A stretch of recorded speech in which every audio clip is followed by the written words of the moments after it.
Without introductions.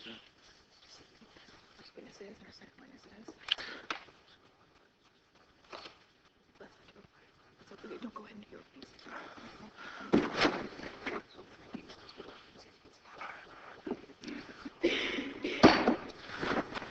Call this to order this morning. Thank you all for being here. Obviously, I'm not Mr. Kaufman. He is tied up in a budget meeting, and hopefully he'll be here as soon as he possibly can. And I'm going to read my own opening statement, and then we'll introduce our witnesses and go from there.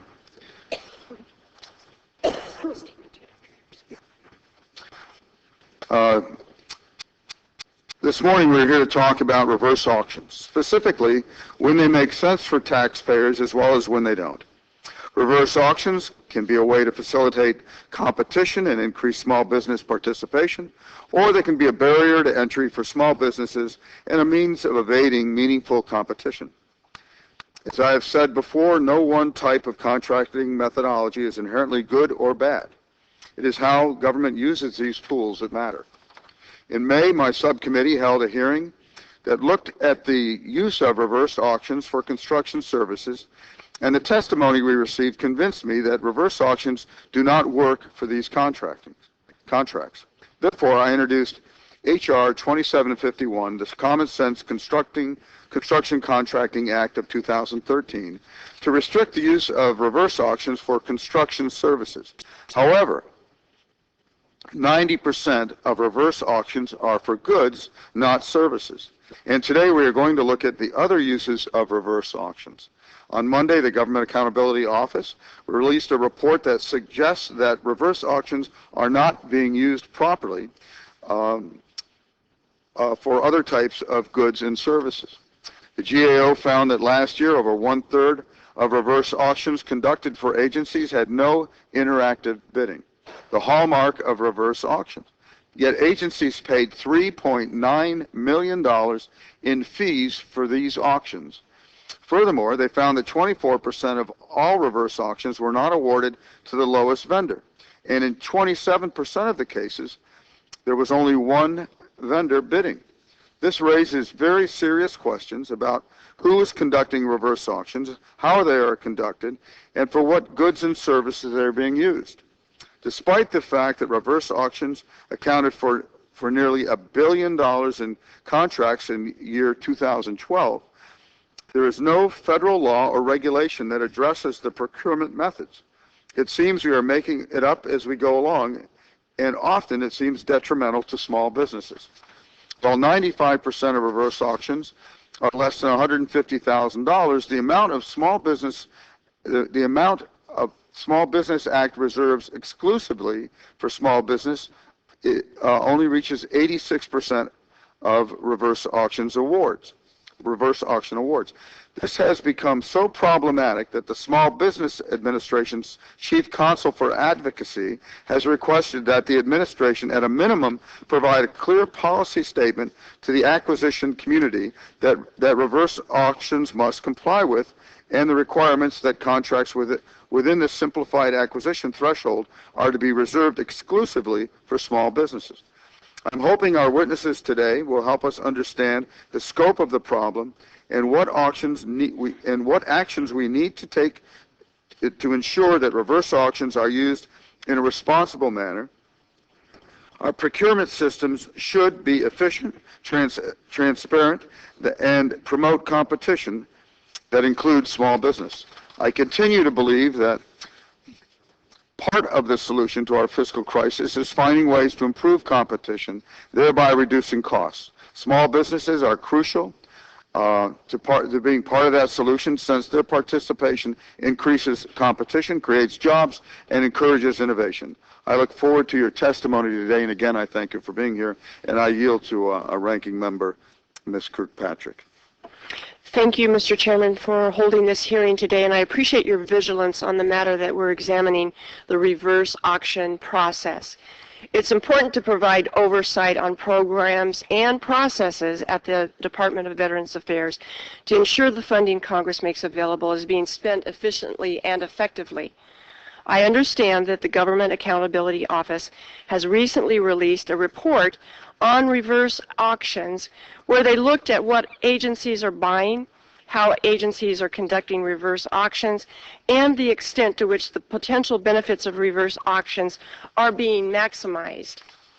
GAO generally found that agencies were not always aware of how fees are paid, agencies do not track the fees, competition and savings are not always maximized, interactive bidding was absent in over a third of fiscal year 2012 reverse auctions, and there is a general lack of guidance and training on the reverse auction process.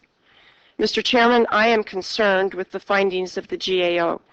I am sure you would agree that lack of guidance, training, and oversight are very common themes that run throughout the majority of the reports, regardless of what GAO is looking at. While VA's testimony addresses some of the concerns, I am most interested to hear how they plan to move forward with reverse auctions and ensure that the process is efficient and effective.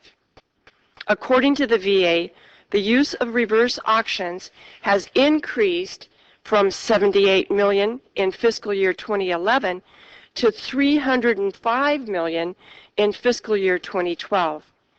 Because of that increase over a short period of time, they need to get this right. Veterans expect VA to do better. Thank you, Mr. Chairman, for this opportunity, and I yield back the balance of my time. And yield to Grace Meng, ranking member of the Small Business Committee. Thank you, Mr. Chairman. As the buyer of more than $500 million in goods and services each year, the U.S. government represents a major market for small businesses. For these firms, obtaining a federal contract can take a company to the next level, allowing it to grow stronger, gain experience, and add more employees. By having more options to purchase from, agencies can also benefit in terms of quality and price. As a result, it is critical that small businesses are not left behind when it comes to federal contracts. Over the years, a wide range of initiatives have been enacted to accomplish this. Goals have been established to measure agency small business contracting efforts, while the SBA operates an array of programs to channel contracts to smaller companies. Among these are initiatives targeted at increasing opportunities for veterans, women, and minorities, which together have helped direct more than $90 million in total contracting dollars to small firms. While this sounds like progress, more needs to be done. One such area that needs greater attention and oversight is emerging procurement methods. These techniques, such as multiple award contracts, web-based buying platforms, and strategic sourcing, are becoming more prevalent, and small businesses risk being left out. Today we're going to explore another such method, reverse auctions, and how agencies are using them, and whether or not they are benefiting the taxpayer and small firms. Reverse auctions seem to focus competitive forces on behalf of the taxpayer. By doing so, prices can be forced lower. Last year, agencies reviewed in the GAO report we will be discussing today used this method to procure more than $800 million of goods and services, nearly double their amount from 2008.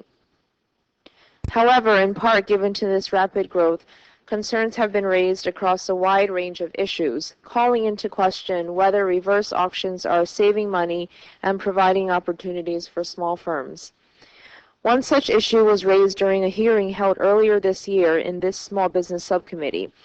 By driving prices down, these auctions may not be suitable for service contracts such as construction, which often depend on overall value. Unfortunately, service contracts continue to be awarded through this method, potentially shortchanging taxpayers and causing small contractors to miss out on opportunities. In its report, GAO has recently brought to light other issues. This includes a finding that more than one-third of auctions had only one bidder. One has to question the need for an auction when there are no competing bidders.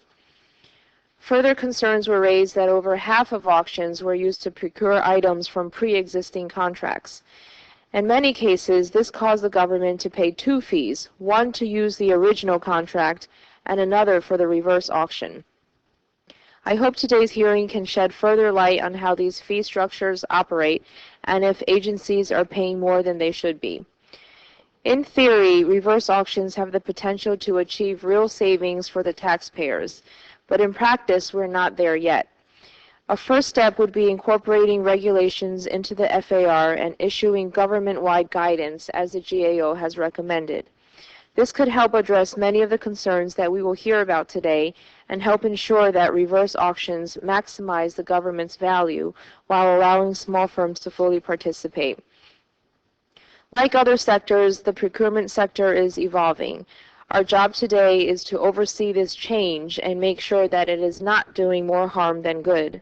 I want to thank all of the witnesses who have traveled here today for both their participation and insights into this very important topic. I would also like to submit a statement on the record from the Quality Construction Alliance. Thank you, and I yield back. Thank you, Ms. Meng.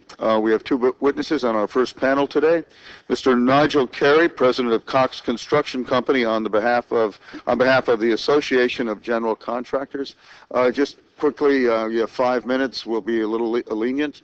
When you see the yellow light go on, you have a minute left. So, thank you. You may begin, Mr. Carey. Okay. Thank you for inviting the Associated General Contractors of America, AGC, of which I am a member, to testify.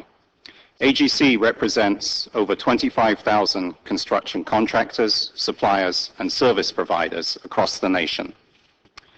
As you stated, my name is Nigel Carey. I'm employed at Cox Construction Company and was president of the firm for 20 years. We are a federal small business construction contracting firm based in Southern California that specializes in work for government agencies. Since Cox's founding in 1979, we have been awarded over 150 public projects, ranging in size from $25,000 to $30 million. For our work, we have won Construction Contractor of the Year awards from the U.S. Army Corps of Engineers 4 times. This success begins with the need to submit accurate and complete bids.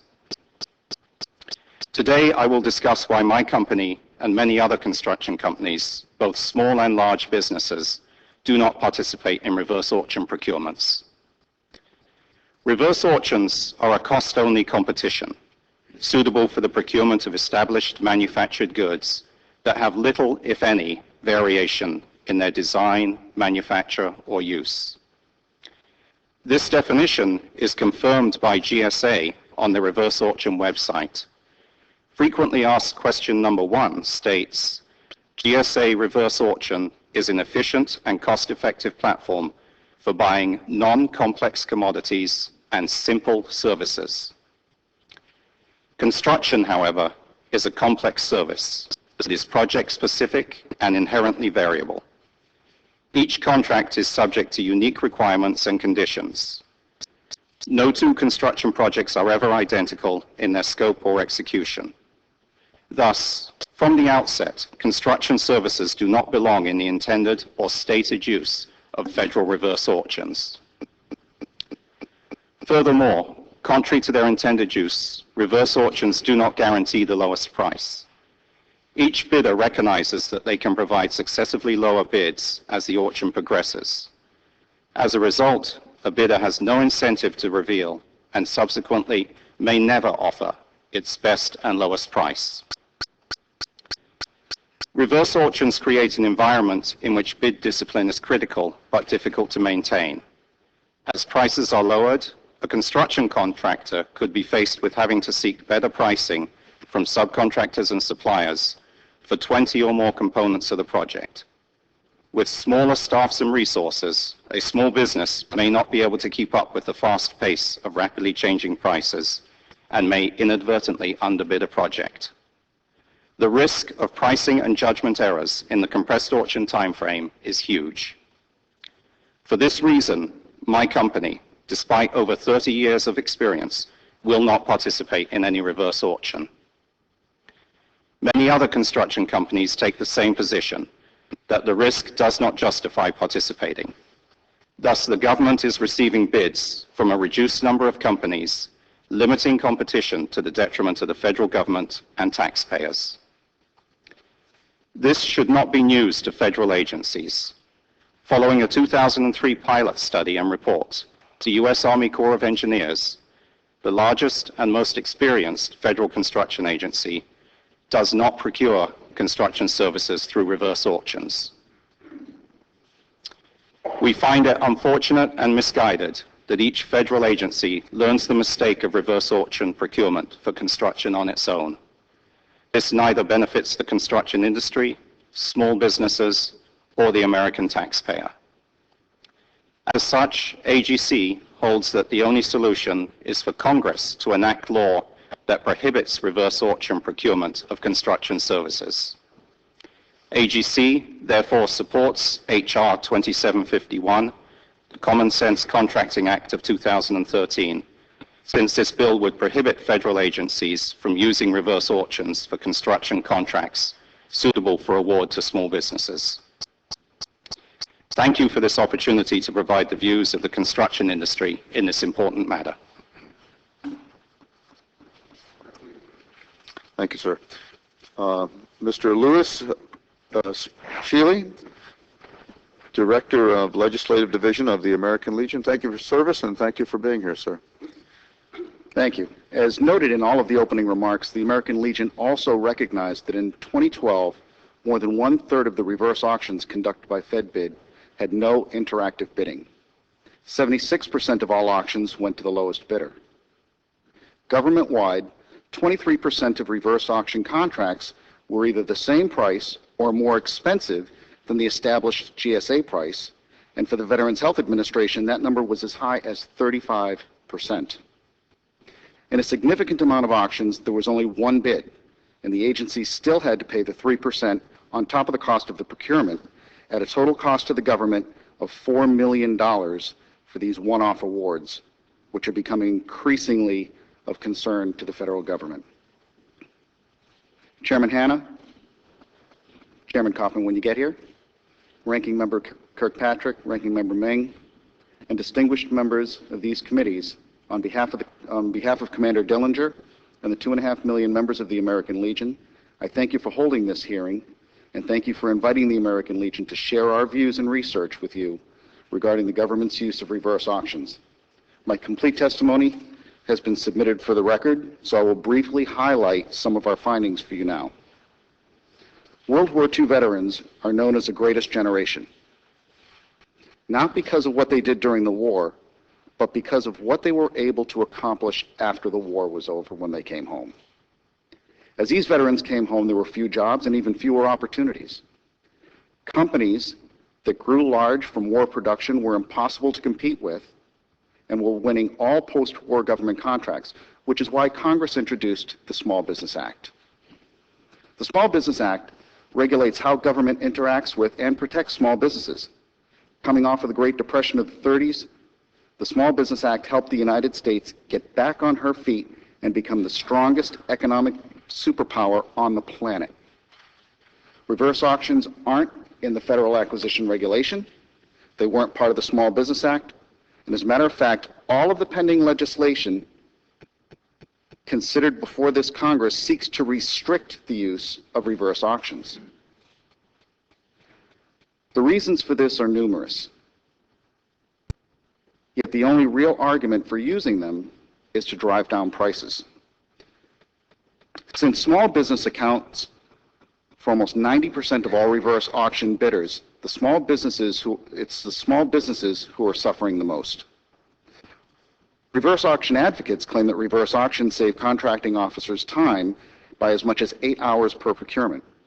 The American Legion is having a difficult time reconciling those numbers and those claims based on the work that's involved in purchasing a procurement off the GSA schedule with a credit card versus going through the reverse auction process to purchase that same GSA schedule product or service. The American Legion works with hundreds of veteran business owners and has consistently received negative reports regarding the reverse auction process. The most common comment we hear is that the process is unfair, deceptive, and fraught with cheaters. This is not a characterization by the American Legion as to the quality of reverse auction services. It is only offered as a perspective of what the overwhelming opinion is regarding reverse auctions in the veteran community.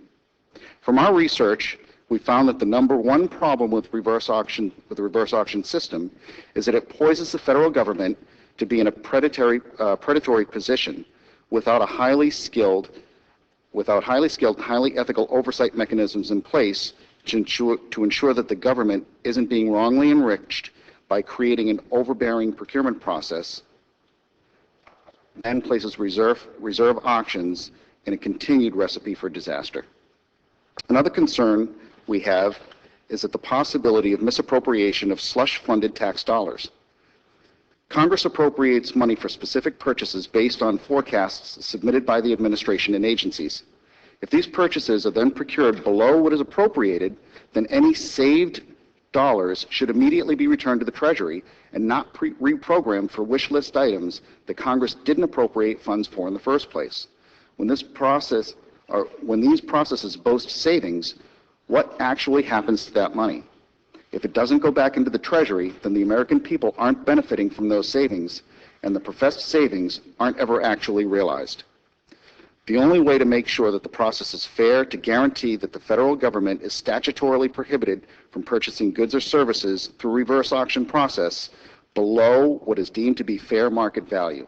It's up to you to protect small businesses. It's up to you to help this country wrest itself from the greatest economic depression since the 1930s, and it's up to you whether or not you decide to take charge and turn this generation of returning veterans into a generation that the greatest generation would be proud of. What are you going to do? Thank you again for inviting the American Legion to participate in this hearing, and I look forward to answering your questions. Thank you. Thank you very much. Mr. Celli, thank you. Excuse me. What I get from both of your testimonies is basically there's no purpose, no good purpose in reverse auctions. We somehow assume that might work with items that are commonplace, that are more or less commodities. But even with what you just said, even in that case, just to reiterate, we found that even items that there is a price listed, that oftentimes we're paying more than that in the reverse auction process. And in fact, just so I can hear it twice, we're actually paying a fee to do that to a company. That's your understanding too? That is correct. In the extremely limited circumstances under which reverse auctions might be appropriate, is it worth supporting an entire procurement system based on those few circumstances? Mm-hmm. I understand. And is there an overall benefit? And you think not? We think not. Yeah. Mr. Carey, what you said was very clear to me, having been in construction for 30 years myself. But in your case, I mean, it's effectively, if I could sum it up, you view this as a race to the bottom in terms of the way the process unfolds, because there's so many elements to bidding on a construction process that you simply can't click away at a computer and lower your own price. You wind up with perhaps the least qualified, that company that is most desperate or looking for cash flow or whatever it is. The time and the way the whole process engages contractors, you're not able to get, almost by definition, you're unable to get a qualified response every time there's a new bid. You want to speak to that if you consider that accurate?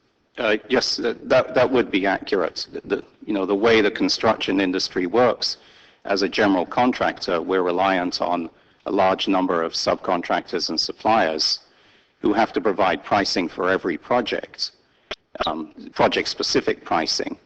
To be trying to reach out to, and I picked a number of 20 suppliers or subcontractors, even on a small job, it's just virtually impossible because they're all going to start at their highest price. They're not going to give you their best price straight out, knowing that they have an opportunity to get more than their best price. So this is kind of an example of something that looks good, sort of smells okay, but just in the real world, it isn't practical. Exactly. In the real world, this would not work, and it's just... You may have not practical. subcontractors of 20 or 30 different trades, electricians, plumbers, whatever they are, and they're not sitting in that room with you lowering your price to compete with someone from another state, perhaps another country, I don't know, probably not, but who may not know what they're doing or may not be...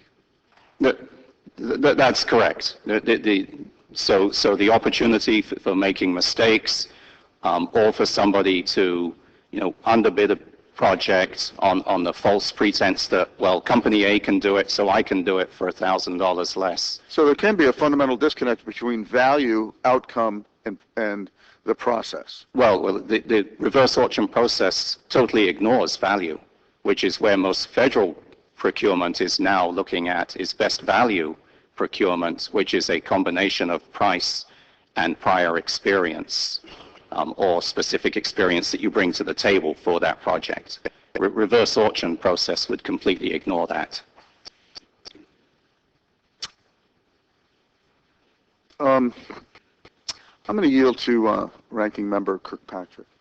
Thank you. Thank you, Mr. Chairman. Mr. Carey, it's clear that you don't think the reverse mortgage process should be used for construction. Do you see a place for it in the other procurement process outside of construction? I thought I did until I started reading these reports, yes. I really can't speak to that. I'm only familiar with the construction industry and our processes.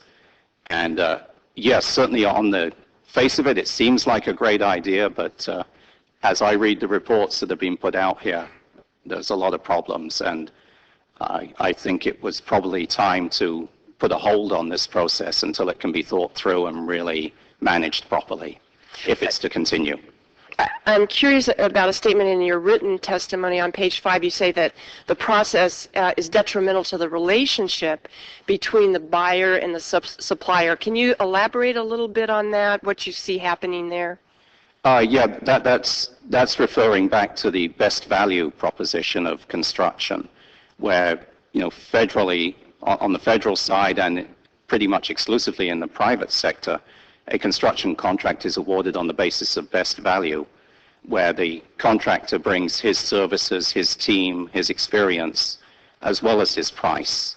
And it may not necessarily be the best price that provides the best value to the customer, in this case, the government agency who's buying that service. When did you first interact with the VISN, with the VA Integrated Services Division? And can you describe what your experience was with them? I'm speaking for AGC, yeah. Yeah. We've not been able to really interact with the VISN. We're talking to the headquarters procurement for the VA here in Washington, and they're receptive to talking to us, and we're trying to arrange a meeting with them in January to follow up. But it's unclear to us at this point how much control they have over the VISNs and whether their policy would get down to that level, or those regional officers. We hope to resolve that. Okay, thank you. Thank you. I hope you'll keep the committee posted on that progress. Mr. Celli, does the American Legion have an official position on reverse auction process? While we don't have a specific resolution that specifically addresses reverse auctions, we do have a position with regard to the way veteran contractors are treated in the marketplace, which completely covers the scope and dynamic aspect of reverse auctions in which we're opposed. Would it be possible for you to provide that to the committee? It is mentioned in my written testimony, and there's a link in my testimony which will take you right to that as well. To that process. But I can send a copy over as well. Okay, thank you. The VA has suspended the use of the reverse auction process. What do you think is the best next step for the VA to take? Me? Yeah, Mr. Celli. Yeah. No problem. Well, I mean, just suspending the process to begin with is the right step to take.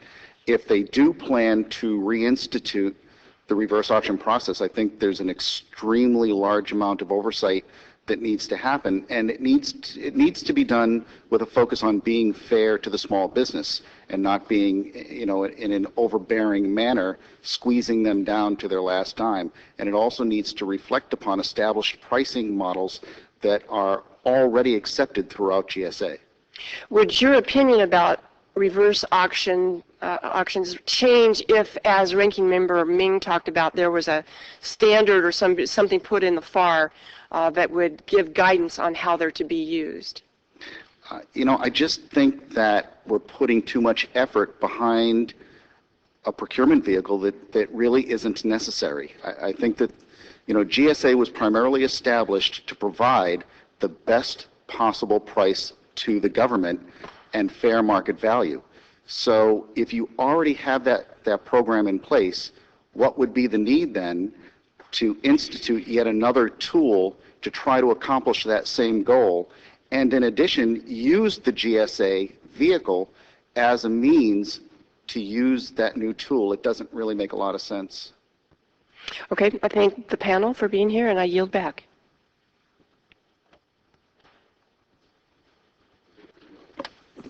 Chairman Kaufman?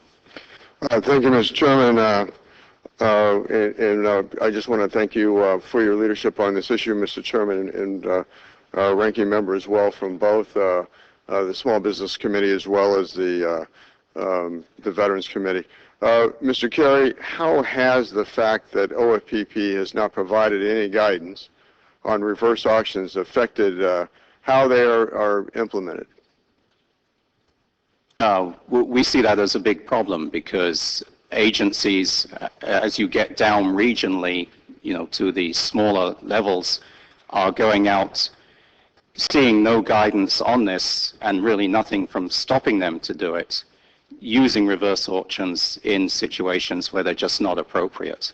And for complex services that they don't fit the definition of reverse auctions to begin with, and they create something that's very difficult for people to propose on and compete in.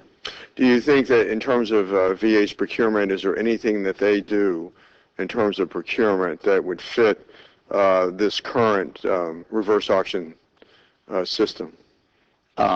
Speaking outside my expertise, I would assume simple procurement of materials, supplies, would fit, but again, that's not my expertise, so I'm looking at that from the outside, thinking that that's what would work. Okay.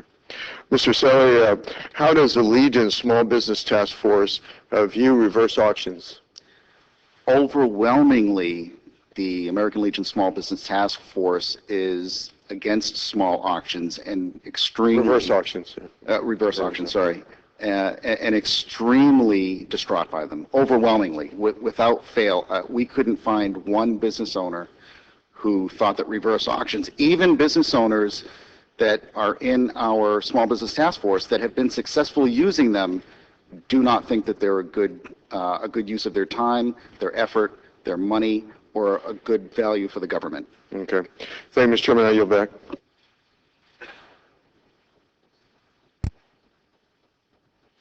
Yield to Ms. Meng. Thank you. Mr. Carey, each construction offers its own unique set of factors that will help determine the cost of each project.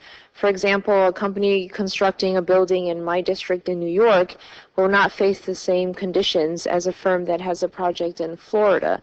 Do you believe that the reverse auction process allows the agencies to consider the variables that construction projects face? No, we don't.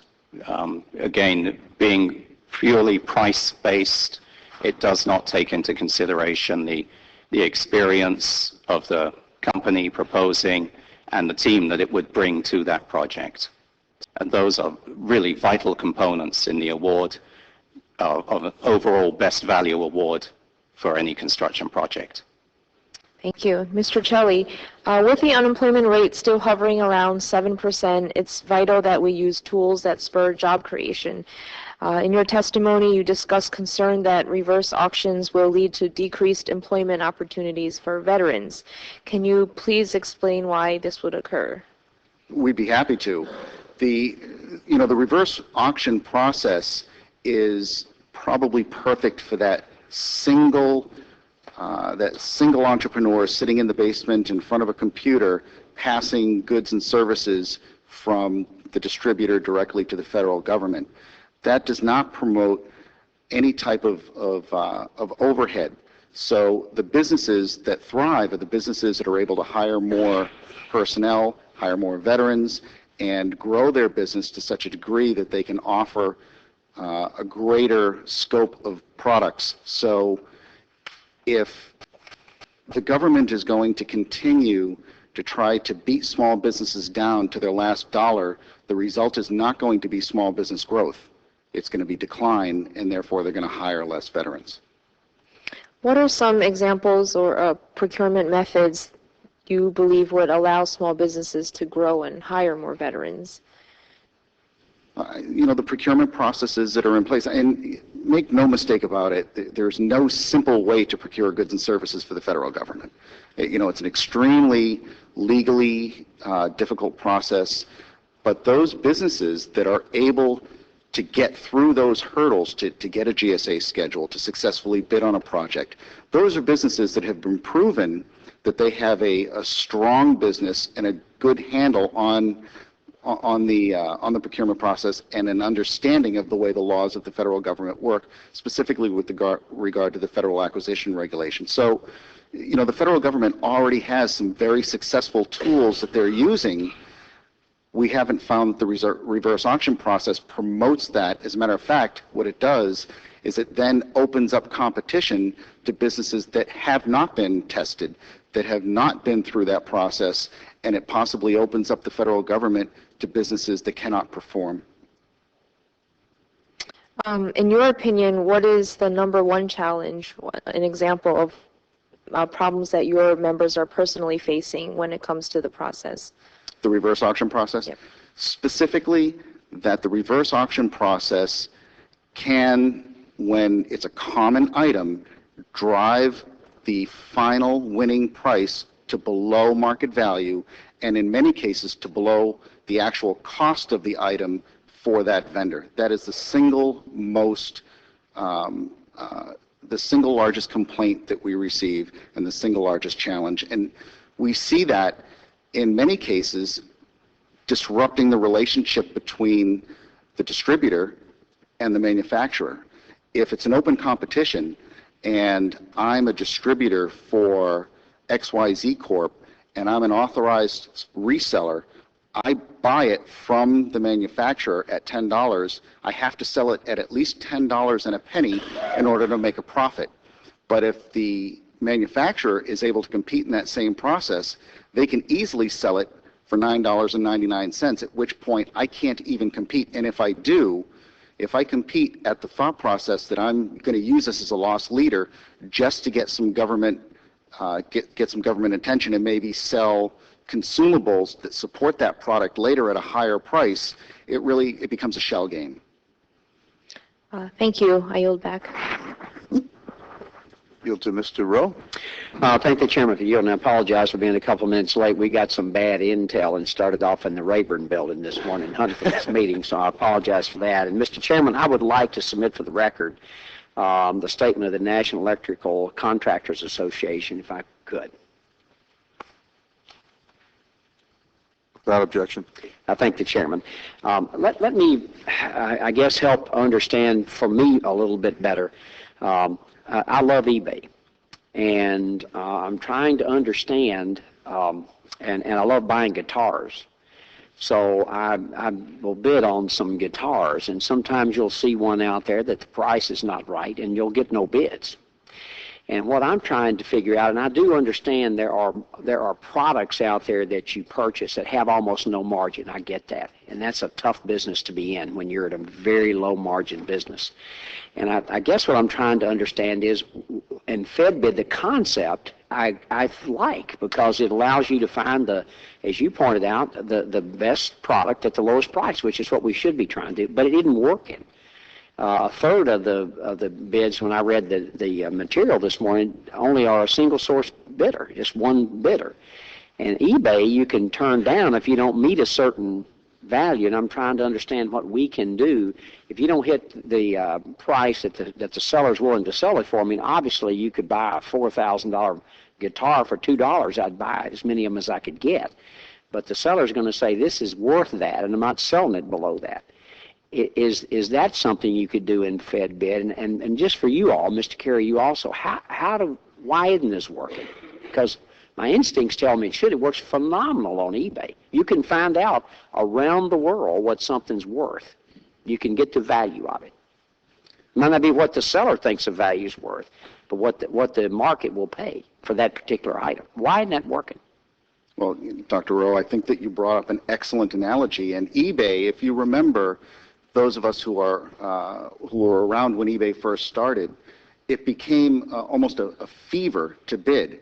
And at the beginning of eBay, what you ended up with was a lot of folks who overbidded for products that they ended up overspending for because they got involved in that emotional fever bid. So I have a wife, so that usually reduces that fever a little bit. There are, eBay has over the years now become a much more common place to purchase new and used goods. But with eBay, there are safeguards in place because the seller, as you mentioned, can start a bid at a particular price or mention that they won't go below a certain price. And with the reverse auction process, that same, it's new. It looks like a window of opportunity for businesses that weren't previously in the federal procurement arena. They may not completely understand what their responsibilities are once they win that procurement. There, as Mr. Carey points out, the more complex procurements are much more difficult to put into the reverse auction process because there are far more nuances that may need to be discussed before the winning price or before the winning bid is selected. And if you were buying only ballpoint pens, it might be easier, but then there's already a mechanism to do that. Is the seal, what I'm familiar with as a public official, as a local official, is a seal bid process where you go in, you see what the specification, just like in the contracting business, Mr. Carey, I know you are. You see the specifications in any particular, whether you're building a bridge or a building or whatever, and the lowest bidder who meets those specifications wins the bid. And you do, as you all have pointed out, you do learn who the good people are. Pretty soon you figure out who the good people are and the people that meet those specifications time after time after time. And I have not necessarily always accepted the lowest bid, but the best bid. So sometimes the lowest bid, I mean, the old adage, would you like to go into space, in the lowest bid?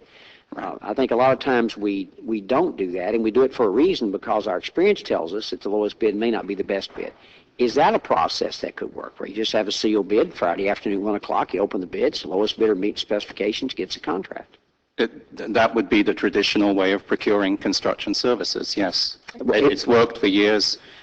Today, it's evolved more to best value. Most agencies are now using best value, where it's either a combination of your price and your experience for the project, or technically acceptable low price, where the bidders are, in a word, screened. If they reach a certain technical bar, then those bids are considered, and the low price of the bidders who are deemed above that bar is accepted. Those work very well. Agencies use them. Over the last 10 to 20 years, litigation in construction is vastly decreased. And I think the government is receiving a lot better value for its construction today than it used to. So they're established processes that work, yes. Okay, thank you. I yield back. Ms. Chu? Yes, thank you. Mr. Carey, you talked about specific examples of where the reverse auction does not work, in particular types of contracts where it just doesn't come down to a simple commodity, commercial item, or maintenance. You talked about the VA Northern California Healthcare Systems and the Carl Vincent VA Medical Center in Dublin, Georgia. Could you elaborate on those examples to show how it doesn't work? Yes, certainly. not having bid on the projects, I can't get into all the details, but looking at the description and knowing what is involved in a construction project, those were clearly major projects, renovations in existing working hospital facilities that require a large number of services provided by subcontractors and suppliers, technically complex procurements where the experience of the proposers needs to be considered alongside the price. You don't want the low price coming in, as was stated, building your rocket to go to the moon. You're going to look at the experience of that contractor. You want someone who's familiar with infectious disease control, safety requirements inside a working medical facility. There's a lot more to it than just the low price. In fact, you said for the VA Medical Center, it was supposed to be a simple repair or alteration of structure, but it was a complete roof replacement. There's a big problem that I didn't mention in my oral testimony today of misinterpretation, yes. And this, when you look at the GSA schedule also, they have a Schedule 56 that allows some construction services. The big problem is that when you get down to the regional or the local level, those services can easily be misinterpreted and expanded to what is really a full-on construction project, not a simple supply or service. Right. Mr. Chile, you did a survey of your members regarding reverse auctions, and they were overwhelmingly negative. Can you say who participated in the survey and what was the overwhelming kind of specific thing that they had to say? I can. I don't have the names right here in front of me, but I can certainly provide that to your staff afterward, because the businesses have agreed to share their stories with you. So we're happy to do that, and with all the members, as a matter of fact. Overwhelmingly, again, there's a huge mistrust in the system. They don't know who they're bidding against or if they're even bidding against a person. We find out later that the Fed bid system in particular is specifically designed in such a way that it can be programmed to bid against nobody. It can be programmed by the buyer to automatically lower the bid until it gets to a certain level, which is a little bit disingenuous in the bid process. There are some other concerns about legal bidders who are providing gray market products versus authentic products. So there's a lot of question within the community about the legitimacy of the bid process. You also had some recommendations for government if it's going to continue to use reverse auctions. What are some of those recommendations? Well, first and foremost, there needs to be a safety mechanism in place that does not allow government to purchase an item or a service below market value. There's really no justification for that. It's a slippery slope for a small business to get into. They may be willing to risk it at the cost or in the hopes that they will ultimately get more business from the federal government later. But it's not a good practice for the federal government to prey on small businesses in that way. So the first safeguard, I would say, is to make sure that good market research is being conducted to establish what the minimum acceptable price would be. The other would be to just completely get rid of the lead or lag indicators, as mentioned by Mr. Carey a few minutes ago, almost as a sealed bid process. If that's going to be your bid, then that's your bid. And professionals who are in this arena know what they can afford to bid, and that's what their bid is going to be. More outreach training. I think that if they do plan to continue to use this, more outreach training for small businesses, I think, is critical. And collect the fees directly from the buyer, not the seller. That's another disingenuous practice. When you tack 3% onto the final price from the buyer, show the buyer a 3% increased price, deliver those funds then to the small business when it's the buyer's responsibility to pay that fee, and then go to collect that 3% from the small business. Why does a small business have to be burdened with paying the fees of the buyer if it's the buyer's responsibility to pay the fees. Thank you. I yield back. Thank you, Mr. Chairman. I'm going over this, and I represent a constituency that likes to pay less. They want spending cuts. And it seems to me to be a way to do it is take the lowest bidder. And market value really is based on the market. If the market's willing to sell it at one price, I'm willing to buy it at that price. That creates the market, right? Do we agree? No, I actually don't agree. Not necessarily.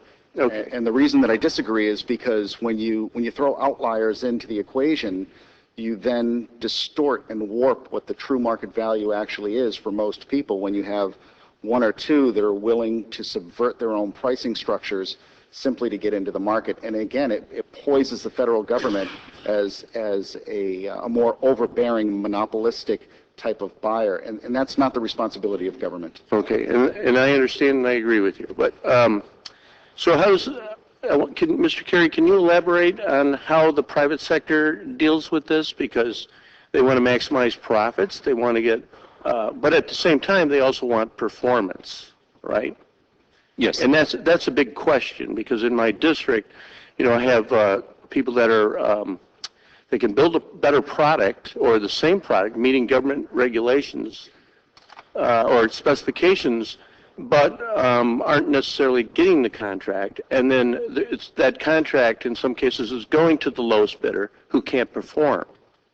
And subsequently comes back to the original bidder that can make the product at a fair price and make a fair profit. And the government now has to pay more for it because they have to expedite and pay an what do you want to call it? Extra fee for having it done in a quicker time. So how does the private sector deal with those kind of issues? Well, actually, addressing the federal side of it on the construction business, again, if the established procurement methods of best value or technically acceptable low price screen the contractors who are bidding on the project and take those factors into consideration. There are other factors of their experience, their capabilities for this project, their likelihood of success. One of the screens that the Corps of Engineers and the Navy both frequently used is called your likelihood of success, in where they rank those contractors. They then either weigh that with the price or put those contractors into a pool of acceptable contractors and take the low price. But again, to your other point, the contractors also present their best price one time. You're not hedging that against where other people are pricing the product. You get those best prices the first time around, and the government knows it's got the best prices. Under the reverse auction process, we don't see where that best price is necessarily ever reached. Because they keep underbidding. Do I understand that? Or they may never bid down to the best price. The opposite problem of what seems to be happening more on the manufactured goods side of the table. In construction, everybody's going to give you the price they'd love to get so they can retire next year. Mm-hmm. And if nobody else comes down to the price that they could really do it for, and make a fair small profit, they're going to take it for the higher price. Very good. Does that make sense? That we see often, and it's been related to me by companies who have participated in reverse auctions, that their winning bid or their winning price was not the price that they would have bid it if it had been a sealed bid. It was higher because the price never came down to their best price. Very good. Thank you very much. I appreciate it. Yield back. Sorry for the long explanation. No, that's fine. Great. You did great. Thanks. Thank you both. If there are no other questions for this panel, I want to thank you for your time, your testimony, for traveling such long distances, and invite our second panel to be seated.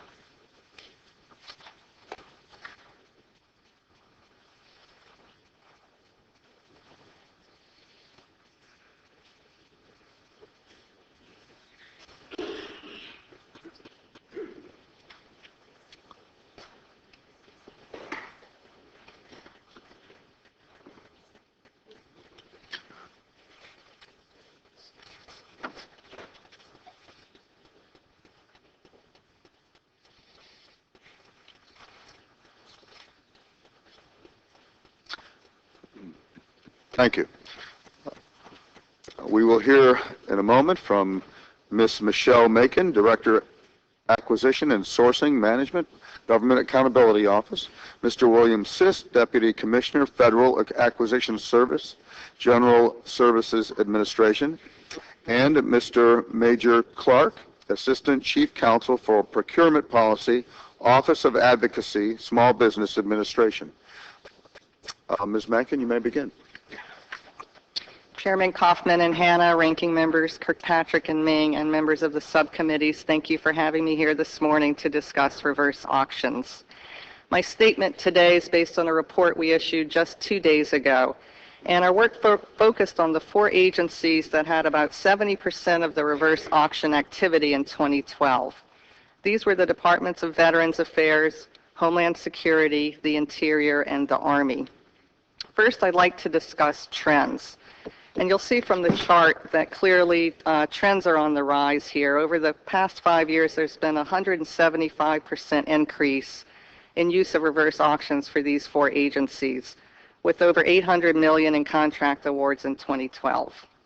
In general, reverse auctions are used for simpler supplies and services, predominantly IT and medical products and equipment. Importantly, however, some agencies are planning to use reverse auctions for more complex items and more complex contracts that can last up to 5 years. Secondly, I'll address some areas of confusion we found regarding how reverse auctions work. There's a perception that the auctions always go to the lowest bidder, but we found that almost a quarter of the 2012 auctions did not go to the lowest bidder. Another concern we had was about the extent to which small businesses are getting reverse auction awards. And we found that most of the contracts did go to small businesses. They received over 80% of the dollars in 2012. And then regarding fees, a company called FedBid ran almost all of the government reverse auctions in 2012. FedBid's fee for conducting the auctions is capped at 3% of the winning bid, and it cannot exceed $10,000. As you'll see in the chart as an example of how the fee works. In this case, the winning vendor's lowest bid was $10,500. FedB added its 3% fee, and the government paid the final contract award price that included the fee. The vendor then remits the fee back to FedBid. In some cases, we found that FedBid received no fee, and this happened about 20% of the time for the 2012 auctions. We also found cases where agencies are paying 2 sets of fees, one to FedBid to conduct the auction and another to use an existing contract such as a GSA or VA schedules contract. But our main source of concern was that agencies were simply not aware of the fees they're paying to use these auctions. And finally, I'd like to turn to the 2 key intents of reverse auctions, competition and savings. Regarding competition, we found 2 main buckets. What we call interactive bidding, where multiple vendors are bidding against one another, and this happened about 65% of the time. However, there's also what we call ineffective competition, where only one vendor submitted a bid or multiple vendors submitted only one bid each. This happened about 35% of the time, and clearly there are concerns here about if the benefits of competition are being realized. And finally, FedBid calculates the savings for the agencies based on the delta between the government's cost estimate, or the target price, and the final contract price, which of course includes FedBid's fee. In this example, the agency's target price or government estimate was $11,000, and the calculated savings on this particular auction was $185 after accounting for FedBid's fee. In total, FedBid calculated $98 million in savings for the 4 agencies in 2012, but we have questions about the accuracy of these savings. For example, if there was no interactive bidding, perhaps agencies could have gotten a better price using other mechanisms. Also, the target price or government estimate may not be sound. For example, we found over 1,000 cases where the winning bid actually exceeded the government's estimate even with interactive bidding. In conclusion, as we discuss in our report, we believe government-wide guidance and regulations are needed to help ensure that reverse auctions achieve the intended benefits. We made recommendations along these lines to the Office of Federal Procurement Policy, and they did agree with the recommendations. Mr. Chairman, ranking members, this concludes my statement, and I'd be happy to answer any questions. Thank you. Mr. Sisk, you may begin. Good morning, Chairman Kaufman, Chairman Hanna, Ranking Member Kirkpatrick, Ranking Member Meng, and members of the Subcommittees for Veterans Affairs Oversight and Investigations and Small Business Contracting and the Workforce. My name is Bill Sisk, and I am the Deputy Commissioner of the General Services Administration's Federal Acquisition Service. I appreciate the opportunity to appear here today to discuss GSA's recently launched reverse auction platform. This effort is one of a continuing series of actions the Federal Acquisition Service has undertaken in support of GSA's mission to deliver the best value in acquisition and technology services to government and the American people. Based on data since its inception, GSA's reverse auction platform is one tool that, with proper training and use, can provide savings to agencies, help them achieve small business goals, and provide visibility into spending data that over time can help agencies make better acquisition decisions. GSA's reverse auction platform was put into operation July 1st, 2013, and is designed to be an efficient and cost-effective platform for buying non-complex commodities and simple services. This initiative's focus is to drive down the total cost of acquisitions and increase savings to customers and taxpayers. GSA's reverse auction platform is an e-tool available to our government partners to use to facilitate the request for and submission of quotes or offers for products and services through GSA multiple award schedules and blanket purchase agreements, or BPAs, Veterans Administration schedules, and Department of Navy BPAs against GSA schedule contracts. GSA leveraged existing eBuy and GSAauctions.gov IT infrastructure resources, which reduce development costs and provides users a familiar look and feel when using the reverse auction website. The GSA reverse auction tool is non-mandatory and available to agencies to consider as they develop acquisition strategies. Additionally, by leveraging GSA schedule contracts and their unique ability to provide a broad array of vendors and small business set-aside capability, GSA's reverse auction platform improves the government's ability to maintain small business participation through broad competitions and set-asides to promote agencies meeting small business goals in a cost-effective way. There are a variety of potential benefits to agencies of this platform, including that it displays real-time pricing, provides customers with level 3 spend data or historical pricing data, interfaces with existing systems to verify the contracts are still valid under the GSA Multiple Award Schedules program, assists in meeting small business goals, and facilitates compliance with competition requirements.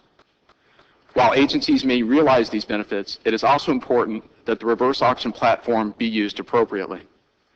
GSA provides training on the reverse auction platform regularly to both the buyer and vendor communities. GSA offers on average 4 training sessions per week in a variety of forums. To date, over 50 sessions have been conducted and over 2,000 individuals trained on the platform. Additionally, frequently asked questions and answers are available on the site as a resource for users. The data so far has demonstrated savings in price, good competition from vendors, and support for small businesses. To date, several federal agencies, including GSA, have utilized the platform for 485 auctions, realizing about 6.7% savings on average, with an average of 3 vendors participating per auction. 85.53% of the total awards and 87.18% of the total value of all contracts have been made to small businesses. As the GSA reverse auction platform continues to mature and evolve, with more training and education provided, GSA predicts an increase in the use of the platform based on the initial interest in the platform and the overall interest by agencies in utilizing reverse auction procurement solutions. Additionally, we predict future spend data may provide insights for potential strategic sourcing opportunities. As we move forward, we welcome insights from Congress, from industry, and from other partners, federal agencies, on additional ways to improve the platform and ensure it is used appropriately. During this time of continued budget uncertainty and ongoing fiscal pressure, GSA has launched the reverse auction platform in the hopes that it will be used by our partners to maximize savings in terms of both driving competition among vendors to achieve cost savings and by cutting processing times so that agencies can achieve resource savings as well. This tool is one offering by GSA to deliver better value and savings to our partners and ultimately the American taxpayer. Thank you again for the opportunity to testify, and I'm happy to answer any questions you may have. Thank you, Mr. Sisk. Major Clark? Good morning, Chairman Hanna, Ranking Member Ming, members of the Small Business Contracting and Workforce Subcommittee, as well as Chairman Kaufman and Ranking Member Kilpatrick and members of the Veterans Affairs Subcommittee on Oversight and Investigation. I'm honored to be here today to present testimony to you on behalf of the Office of Advocacy of the U.S. Small Business Administration, more specifically on behalf of Chief Counsel Dr. Winslow Sargent. Dr. Sargent would like me to thank you for the support that you have provided this office and looks forward to a continued partnership with you as we mutually strive to improve the economic climate for our small business stakeholders. Let me make it very clear that the Office of Advocacy is not in opposition to reverse auctions in the federal marketplace. Today, we are advocating for clear reverse auction guidance from the Office of Federal Procurement Policy. Mr. Chairman, my name is Major Clark. I am the Assistant Chief Counsel for Procurement Policy for the Office of Advocacy. And while my professional career includes both public and private sector experience, I previously served as the Staff Director for the House Small Business Committee under the chairmanship of the Honorable Perrin J. Mitchell of Maryland. So thank you for having me back for this session. I ask that this written testimony and 2 attachments be included as part of the official transcript of this hearing. Just as a brief segue, in 1976, Congress created the Office of Advocacy pursuant to Public Law 94-305 to represent the views of small entities. Advocacy advances the interests and concerns of small businesses before you, the Congress, the White House, federal agencies, federal courts, and policymakers. The Office of Advocacy is an independent office within the Small Business Administration, so the views expressed by this or by our office do not necessarily reflect the views of SBA or the administration. We work with federal agencies in the rulemaking process to implement the requirements of the Regulatory Flexibility Act.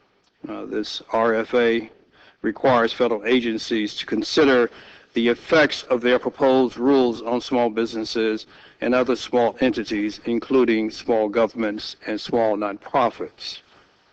And it's really pursuant to the above statutory authority that the Office of Advocacy has been involved in the monitoring of reverse auction activities in the federal marketplace since 2006.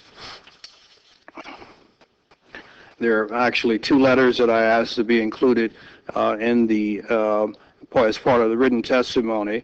The first one is on February 27, 2008. The Office of Advocacy sent a letter to Administrator Dent of the Office of Federal Procurement Policy with a recommendation from small stakeholders to better define the reverse auction process.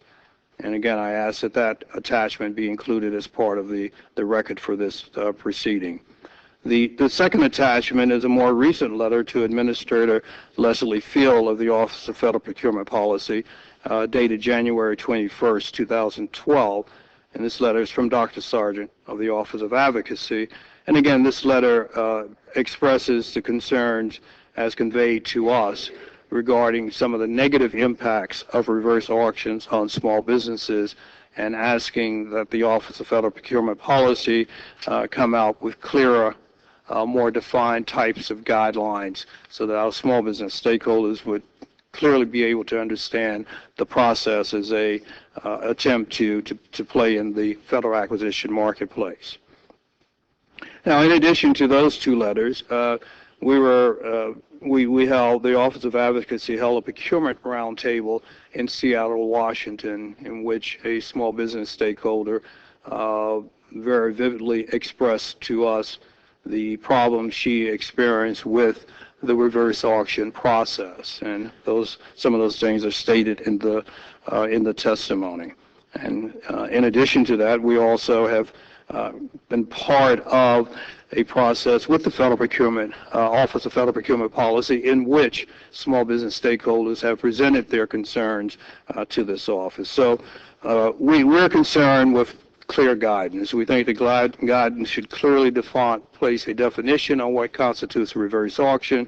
We think the guidance should also include a very clear understanding of how far Part 19 applies to these particular parts, and we also think that the guidance should include a very clear understanding of the cost parameters that small businesses incur with this particular process. And these are the concerns that have been expressed to us by our small business stakeholders. Mr. Chairman, this concludes the testimony.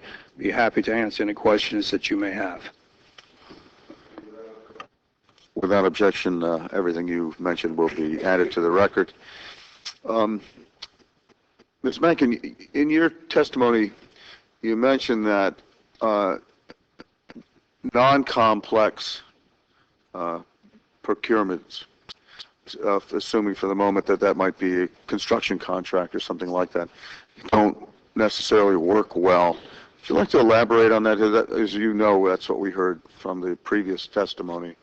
Actually, it's a lot of what we found that was bought in 2012 was IT products, specific types of medical equipment and so forth. And traditionally, that's kind of been considered appropriate, if you will, for a reverse auction. I did look at our data, and for VA specifically, about 5% of their reverse auction activity was for construction-related contracts in 2012. And as you know, there's a whole range of codes that can relate to construction. So from alterations and so forth to perhaps more complex items. Well, I actually mentioned that wrong, incorrectly. It's complex don't work well, but thank you for answering the question. Do you, FedBid earned $13.4 million in fees in 2012 for reverse auction work by the 4 agencies GAO reviewed. I understand that GAO found cases where agencies were paid fees even though there were no savings. Clearly, FedBid, you could argue, did their work, but what about that and the fact that there are many cases where they actually paid more than the posted or GAO quoted price? How can you rationalize that, and why do averages matter, as Mr. Sisk said, when you get 3 or 4 bidders, when we know that there were only one bidder, there may have been only one bidder on a whole host of projects, hundreds as we know, and so averages aren't really relevant in my mind. I guess the question is, how do you justify paying 3% out when you actually wind up paying more at the end, and do you? Frankly, we have concerns about some of these scenarios. If agencies paid FedBid's fee but got no savings from that particular reverse auction, that's a concern. And the scenario where that happens is, for example, the agency contracting officer establishes the government estimate, for example, picks a schedule price for a certain vendor. That vendor submits a bid and actually gives the government a discount. But that discount is eaten away because the agency still pays FedBid's 3% fee. So that's not a good situation in our view. The other main concern we would have is the one bid scenarios, which happens, as was mentioned, over a third of the time. In those cases, we really think going straight to the schedules or using other mechanisms would probably result in a better price. Mm-hmm. So you'd agree with Major Clark that rules that rules need to be much better defined or defined at all in this case. Absolutely. We think there needs to be cross-references in the FAR so contracting officers know how to use these reverse auctions, and so the vendor community can be clear as well about how they should be working.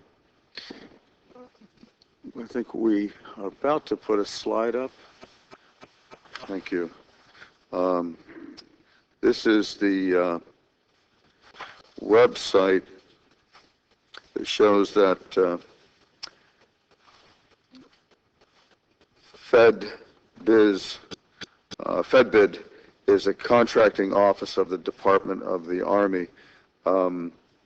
It's confusing at best, but we can all agree that that's not accurate. I'm sorry? It's from this is from FedBiz Ops. So maybe it's just a technical thing that needs to be corrected, but clearly it's not part of the Department of the Army. It's not part of the Department of the Army. You may want to look at that. I'm going to yield to Ranking Member Fitzpatrick. Thank you. Kirkpatrick. But thank you. Ms. Mackin, you heard Mr. Carey in the first panel say that he didn't think that reverse auctions were appropriate for construction services, but you say that they were only used 5% of the time. Can you tell the committee what your opinion would be going forward in terms of using reverse auctions for construction services? I think it really goes back to the requirements, which of course come from the buying agency. And this, I believe, would not apply only to construction, but for anything that could be considered more complex. If the requirements aren't clearly stated and represented to the vendor community, you can't be sure you're going to get what you pay for. I know there's a lot of concern about construction per se, and maybe that's something that OFPP could address when they issue the guidance that we've recommended. It seems that getting the target price right is really essential to the savings. What recommendations do you have that would fine-tune that process so we get a better target price? Well, as I mentioned, the target price is the contracting officer's government cost estimate, and it's not just a reverse auction issue. This is more of a general contracting concern we've seen in a lot of our work across the federal government is how sound is the market research, how robust is the market research. If they're just contacting one vendor and getting a quote and using that as the target price, that may not be adequate depending on what's being procured. Do you think guidelines addressing the target price should be included in whatever guidelines are generated to improve the reverse auction process? I think that would be very helpful, and probably the main concern I would have is what do you do when you only get one bid in a reverse auction?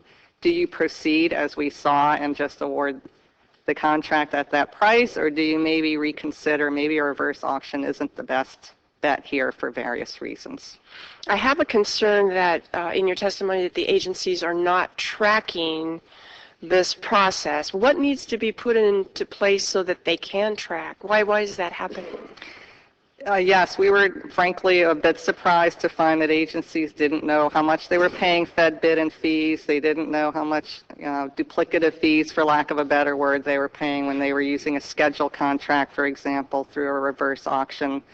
And so some agencies, and VA is one of them, have taken steps to get that information. So now on a case-by-case situation, contracting officers at VA are documenting how much they paid in fees, and sometimes it's a loss, if you will, when the target price is exceeded. But at least they're getting that information. I don't think any agency, however, is looking at it from a macro point of view. In total, how much are we paying to use reverse auctions, and is it always the best way to go? So maybe that's also something that should be put into the guidelines so that they're doing that at the macro level. Would you agree with that? Yes, absolutely. Now, if you had to prioritize your top 3 next steps for the committee, what would that be? Well, I think, the key thing here is putting something into the FAR and obviously the VAR and all the different agency regulations. And the OFPP has taken some steps to do so over the past 10 years. It's never actually materialized into the regulations. So I think that's critical. But even before that happens, because that could take some time, some government-wide guidance, best practices, when does this make sense, when does it not make sense, I think would be very helpful. Each agency has guidance, but they're not always the same, and I think that's part of the concern from the vendor community. Major Clark, would you agree with Ms. Mackin's top priorities in terms of making this process better? In general, I would agree. I'm not necessarily sure at this point in time as to whether or not the guidance needs to actually be put into the FAR. I do think that the Office of Federal Procurement Policy needs to come out with some very clear guidelines for the acquisition community. I'm still not totally convinced that they need to be put into the FAR at this point, because the whole process of reverse auction as an acquisition tool is continuing to evolve. Much of the testimony here this morning, including the very recent GAO report, and as well as the testimony from GSA, clearly indicates to me that there is this evolution that is occurring since 2006, when we first got involved in the Office of Advocacy. So I'm not totally convinced that it needs to be put into the FAR at this point in time, but clearly, yes, I agree that there needs to be clear guidelines coming out of Office of Federal Procurement Policy. Thank you, panel, for answering my question. I yield back. Thank you. Chairman Kaufman? Thank you, Mr. Chairman. I want to ask you all to comment on this. It seems to me maybe on the narrowest of circumstances, the reverse auction process would work. But I remember when I was state treasurer for Colorado, and I initiated a program where I would sell these tax and revenue anticipation notes, and we would do it electronically, and everybody could see the bid process as it was ongoing, the window that it would be open, and so the objective was clearly to get the lowest rate we could in those for the benefit of the taxpayers of Colorado.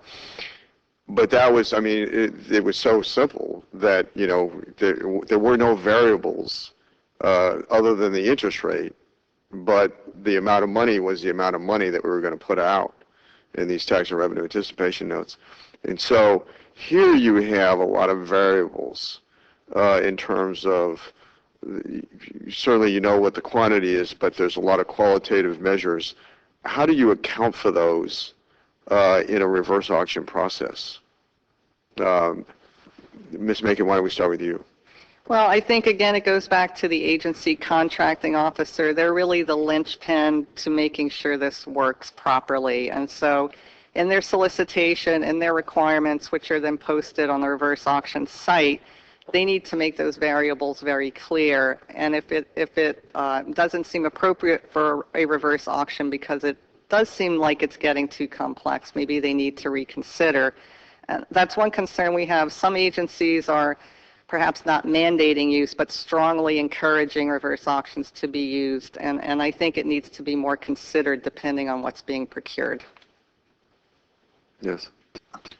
Ultimately, I think it's up to the warranted contracting officer that makes the decision. Our objective at GSA is to provide an e-tool that gives them the option for commodities and very simple services to go out to the community, the vendor community that's available through multiple award schedules to get the best price for the taxpayers. But ultimately, it's up to the warranted contracting officer to make the decision.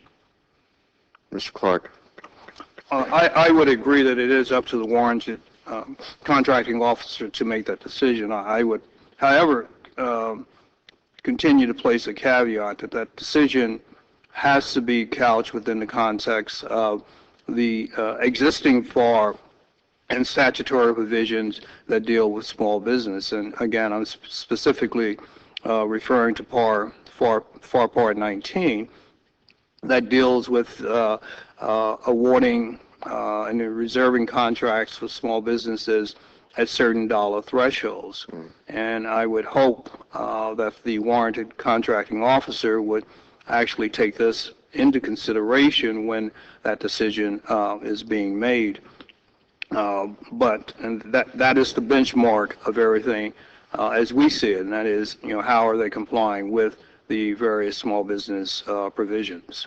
Ms. Mencken, on March 5th, 2012, FedBid informed ONI that they had trained 2,100 VHA contracting personnel in the use of reverse auctions in lieu of OFPP's lack of guidance.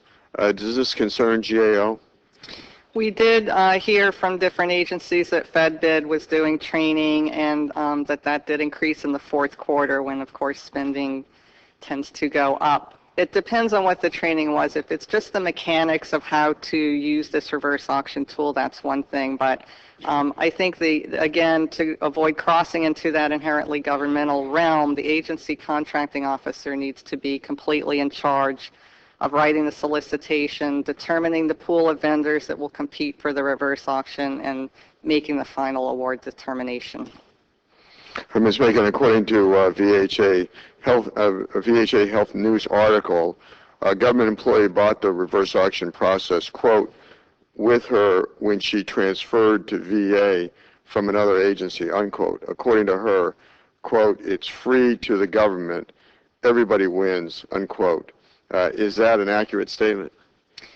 I would not characterize it as free to the government. As was discussed, in some cases the government's paying a fee and not getting any savings as a result.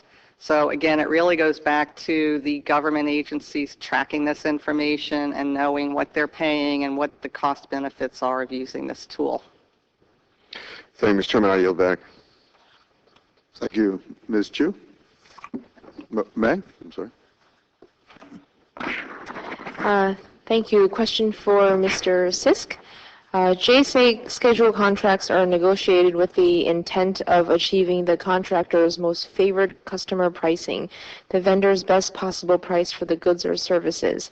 However, schedule holders routinely offer lower prices than their contract price when competing in reverse auctions. How are vendors allowed to offer conflicting prices?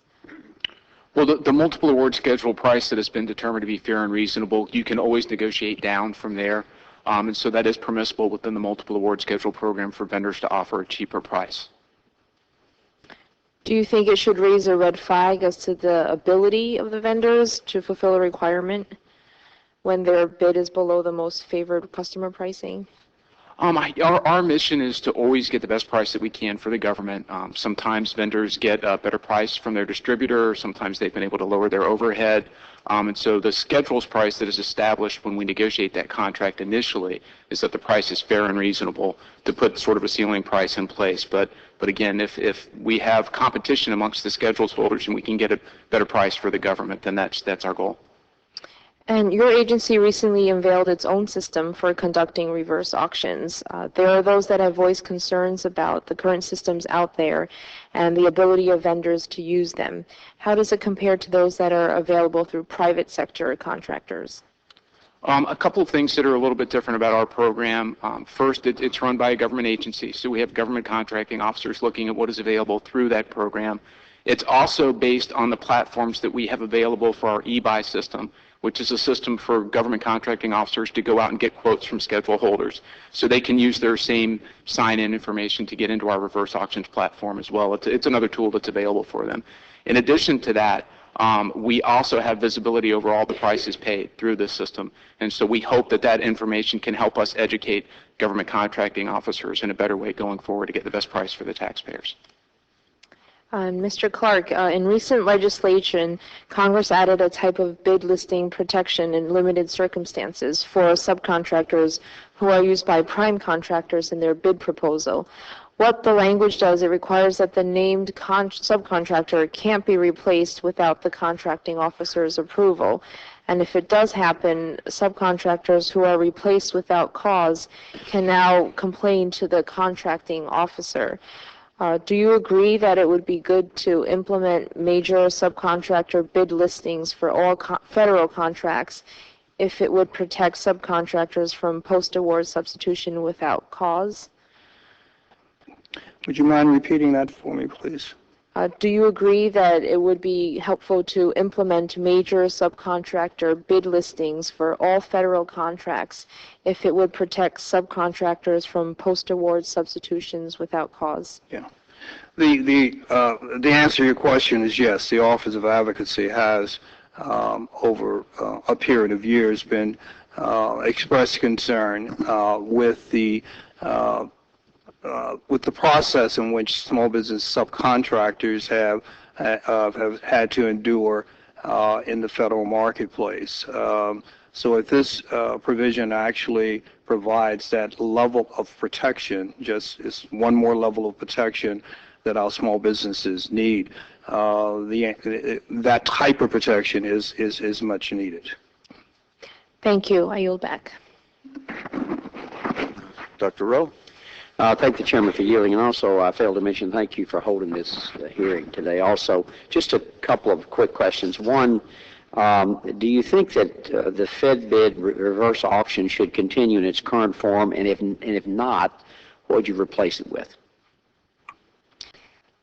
I guess from our point of view, there's not a problem per se with how Fed bid is conducting these auctions. The issue is really with how the government agencies are using them and what information they have and, more importantly, don't have about competition, about the fees they're paying, and about what's appropriate to go through an auction.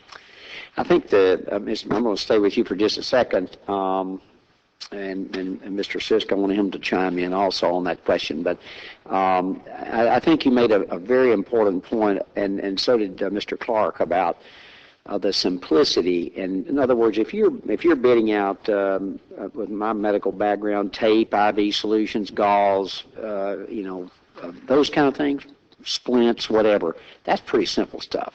I mean, you know what it is, you know you got to have it, and you want to get the lowest price. It makes absolute sense. But when you're bidding out complex, like a construction project, that seems an inappropriate use for me for a reverse. Let me give you just an example that happened yesterday with the VA. And the question is why the VA awarded a contract for autopsy services December 10th on a reverse auction. I mean, I don't guess at that point it matters to the patient, but it might to the information you get, that you get the best, most qualified person. To me, that's a very complex problem to deal with. Do you agree with that? I would agree it sounds complex. I would just add that 90% of the auctions in 2012 were for products, but 10% were for services. And I think when you get into the realm of services, it can get complex fairly quickly.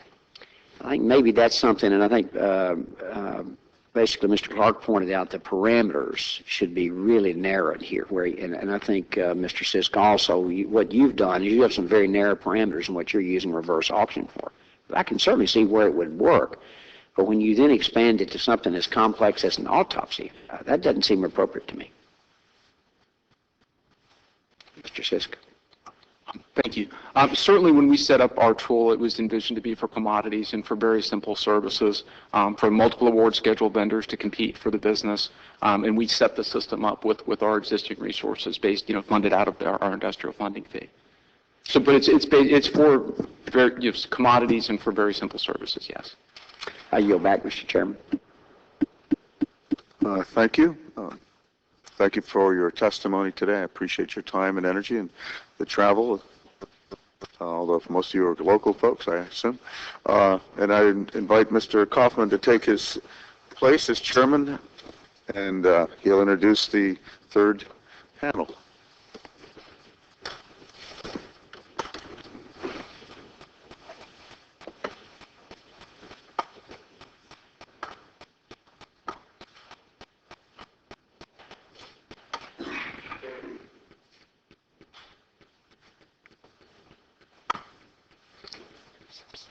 Oops.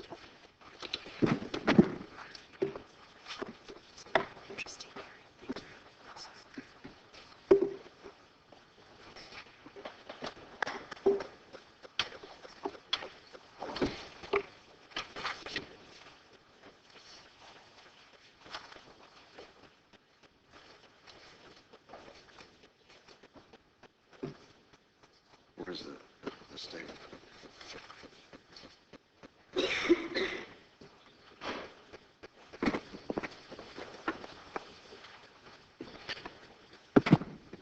Thank the panel for stepping forward. On this panel is Mr. Jan Fry, Deputy Assistant Secretary, Office of Acquisition and Logistics, Department of Veterans Affairs.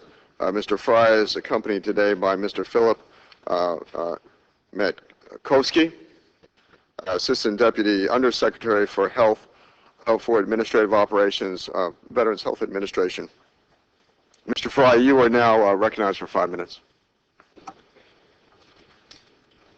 Good morning, Chairman Kaufman, Chairman Hanna, Ranking Member Kirkpatrick, Ranking Member Meng, and distinguished members of the committees.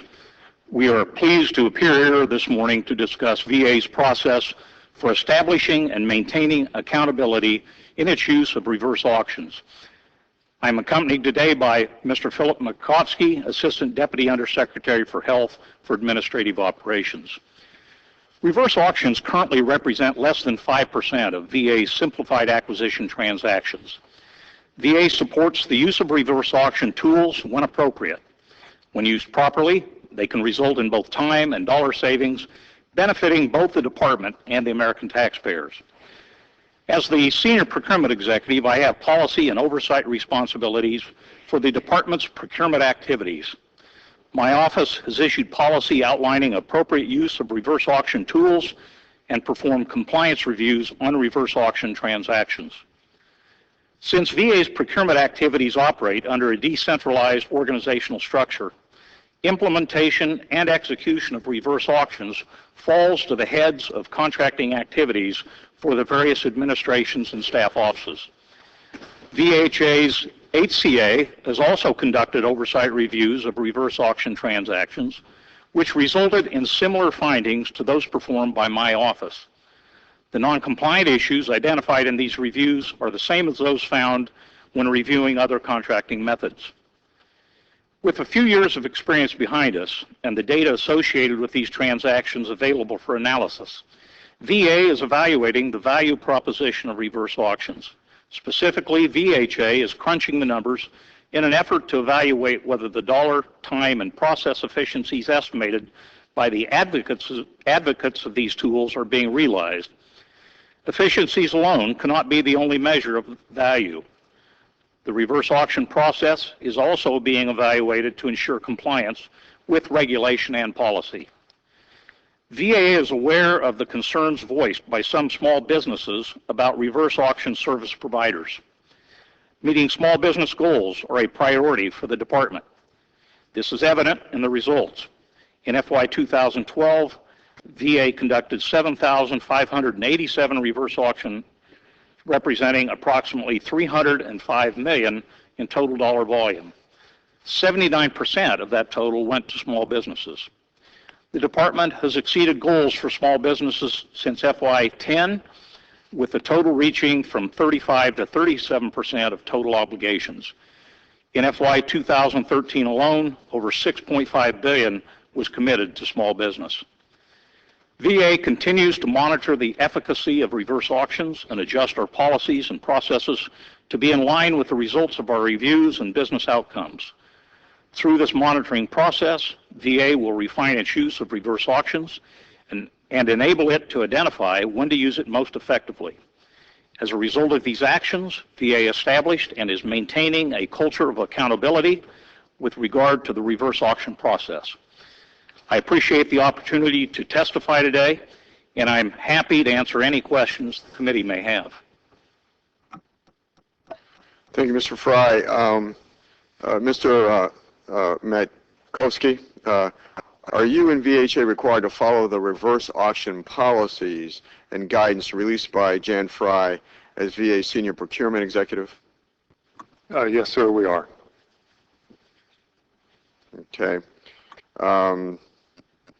Mr. Metkowski, the employee who bought the reverse auction process to VA stated in an email that VA pays nothing for reverse auctions, but, quote, a fee of up to 3% is paid by the firm winning the bid and is included in their bid price, unquote.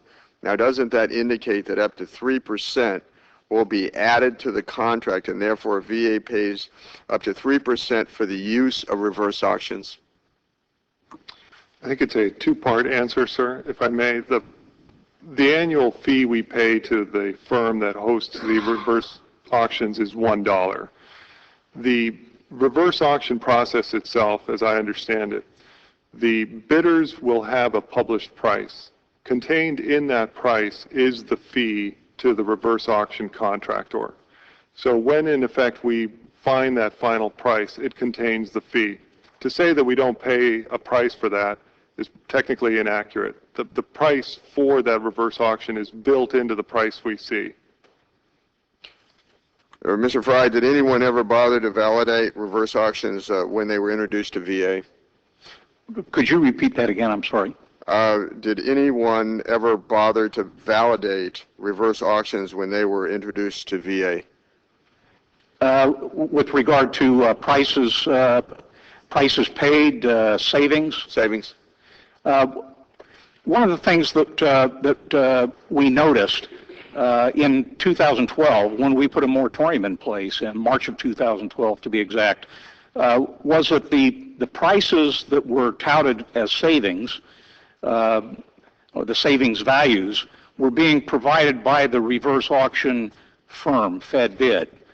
We didn't think that was probably the way to go, and so one of the things that we required as we put a new policy in place and promulgated that policy was that for VA, or specifically VHA contracting officers, were then required to calculate the savings and to document the file with regard to those savings. Why does VHA not take advantage of reverse auctions conducted by VA, like those of the Technology Acquisition Center? Well, first of all, Chairman, the Technology Acquisition Center has run very few reverse auctions. They've run several, and the reports that I've received are that they have saved some money. There have been some cost avoidances, but they've done it on a very small basis, very small scale. VHA made the conscious decision to use a third-party provider. They could have gone another route, but it was their decision to use a third-party provider to assist them instead of running in-house reverse auctions.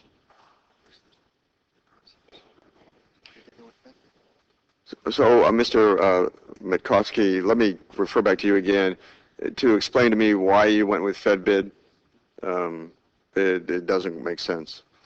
At the time, we didn't have another alternative, and a competitive procurement was initiated. There were 4 invitations to submit. I think there were 2 bidders, and there were a couple of different models available at the time. One of them was a purchase outright of the licenses, and would involve a large capital expense on the front end. Another alternative, as Mr. Fry alludes, would be to have an in-house capability to set up that infrastructure. We did not have that at the time in VA.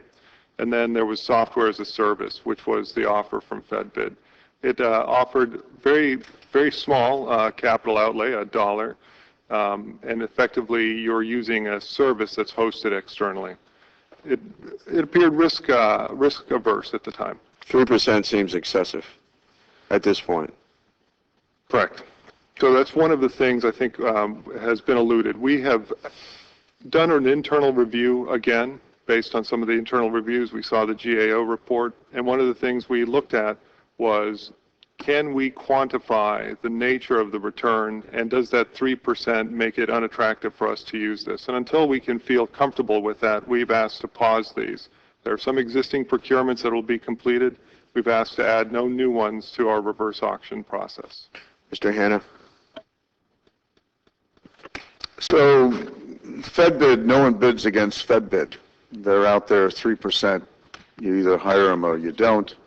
And Mr. Fry, but seems patently obvious what you said is that it doesn't necessarily make sense in that they may not always earn their money and you may not always need them, if that's fair. You've heard the testimony up to this point from everyone. Most of it's been fairly negative overall. Do you believe, either of you, that you're capable of doing what is done through FedBid on your own, by yourselves? I think we are. Maybe not at the scale that FedBid is able to offer. If we were to do it at the scale that's currently being used, for instance, by VHA, we would have to build that capability within our workforce. But it could be done. It wouldn't be done at no cost at all. There would be some overhead costs, and there'd be some stand-up costs, and perhaps some cost for software licensing and that type of thing. But it could certainly be done, and it could be scaled, but it would cost something to scale it. And you're using them currently for construction services?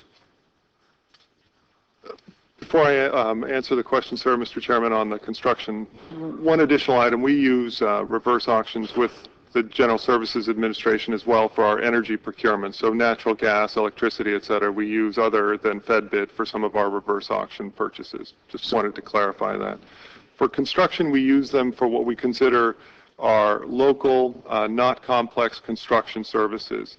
Those would be typically roof repair, replacement of flooring, et cetera, but not where you would consider a design-build contract for a standalone facility, for an operating room or something of that sort. So for commodities, which oil, gas, electricity, it works okay for you, even with the 3%, you'd say.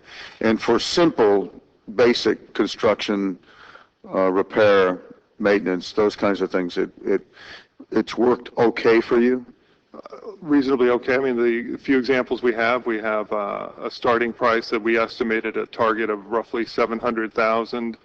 Starting bids came in at over $1 million, and the final award price was under $250,000.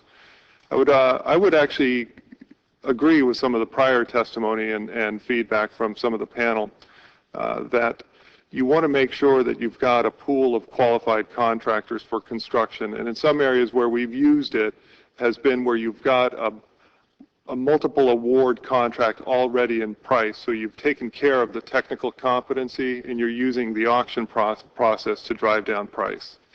And have you seen circumstances where you have one or none? We have. And how do you approach that? What do you say when you see a single bidder on a project that you may know there are many providers that didn't apply through this program? Even in the case of some of the utility contracts, we will see a single bidder come in, but the price at the per unit of energy that we're purchasing is lower than our initial estimate. And we find it to be nonetheless a fair and reasonable price. Do you feel comfortable rejecting a price that you think is not fair and reasonable if there's only a single bidder? I believe the contracting officer is comfortable rejecting a price if they get a single and only one bidder. If they are starting sometimes from an existing contract, they may know the schedule price and see the reduction in the as quoted price. And so part of the takeaway of what I hear from you is that in complex cases, it isn't practical. Unless maybe, as you said, you have a existing overriding general contractor or something like that. Personal opinion, as a general rule, I think that this is less appropriate for highly complex technical proposals where you have to do considerable trade-off analyses. Thank you. I yield back. Ranking Member Ann Kirkpatrick, Arizona. Thank you, Mr. Chairman. Thank you, Mr. Fry, for your testimony and your appearance today before the committee. My first line of inquiry is back to construction. I know that's only been 5% of your use of the reverse auctions, but it appears to be there was a significant use increase from fiscal year 2011 to fiscal year 2012. Can you explain that increase? Actually, I'll defer to Mr. Makovsky on that since it's an operational question. Okay. It had only started in 2011 fiscal year as a pilot process, and then in fiscal year 2012 it had extended use into most of our operating locations. That's really the driver behind that change. You heard our first panel. Mr. Carey said that he doesn't think that reverse auctions should be used at all in procuring construction services. Would you agree with that? Once again, I think if you are able to establish the technical competency of the bidder pool and it's for lower complexity items, I think it can make sense. I would agree with Mr. Carey that for higher complexity, major construction projects, it does not make sense. Lowest price technically acceptable is not the evaluation factor you want to apply to a major construction complex project. Thank you. Back to you, Mr. Fry. What prompted the 2012 moratorium on the use of the reverse auctions? Was that an internal decision? That was an internal decision. There were a number of issues. Perhaps you've seen the issues that I enumerated in my memo to the procurement workforce. Amongst those were perturbations in our supply chain. We have a supply chain in the VA. The underlying principle is a just-in-time system. This just-in-time system is supported by large strategic contracts. Using open market contracts, in this case thousands of them, is perpendicular to that system. We want to continue to use, and as a matter of fact, we've been directed by the Secretary to expand the use of these large strategic contracts. So that was one of the factors that prompted us to put a moratorium in place and halt so that we could recalibrate. There were other issues as well. Frankly, and I think it was brought up today in some of the testimony, we really want to look at our suppliers. We want the best and brightest to serve the VA. We serve veterans, we provide health care, and we want the best suppliers there. Naturally, we want a best value. We want a good price. We don't want to beat our suppliers down to the point where they can't sustain low margins. And we were getting some input from a number of suppliers, especially small businesses, telling us that we were beating them down to the point where they couldn't make an appropriate profit. I do not believe that there are many firms that will survive in the long run if they don't operate where marginal cost equals marginal revenue. In other words, I don't think there are firms out there that are going to offer a price below their break-even point and stay in business. So I'm not sure that happened, but we did hear on many occasions that we were effectively beating them down, and for that reason, some of our better suppliers were departing and didn't wish to serve the VA. So that was a concern as well. Thank you very much. I yield back. Well, thank you, Congresswoman Ming. Thank you. When setting a target price in a reverse auction, contracting officers base the number on the government's cost estimate or market research. Are purchases made through the reverse auction process being used to set market research pricing standards for future purposes of like items? If so, how does that conflict with schedule holders of similar items? Well, let me make sure and I think I understand your question. It is absolutely incumbent upon the contracting officer working with the requiring activity, the organization that needs the product, to develop a target price or an independent government estimate. And that independent government estimate is, of course, critical when you purport savings. And in many cases, we find that we have faulty independent government estimates. That's a function of time in many cases. The requiring activity or the contracting officer in many cases are rushed to get requirements in place and probably don't do, as a matter of fact, in many cases, a sufficient job in developing the government's estimate. I think in the future we have to get better at that. We've been working on that not only in the VA but across the government for many, many years. You'll see in non-complex buys for commodities that we sometimes don't hit the mark for the independent government, and you'll see in complex buys we often don't hit the mark for the independent government estimate. So someone said earlier in testimony here that the independent government estimate is the key because that's the baseline we use to declare whether we've saved any money or not. So if we've got a faulty baseline, our savings, declared savings, are not accurate. And in general, the lack of guidance in the reverse auction process has caused some to question the fairness of the system.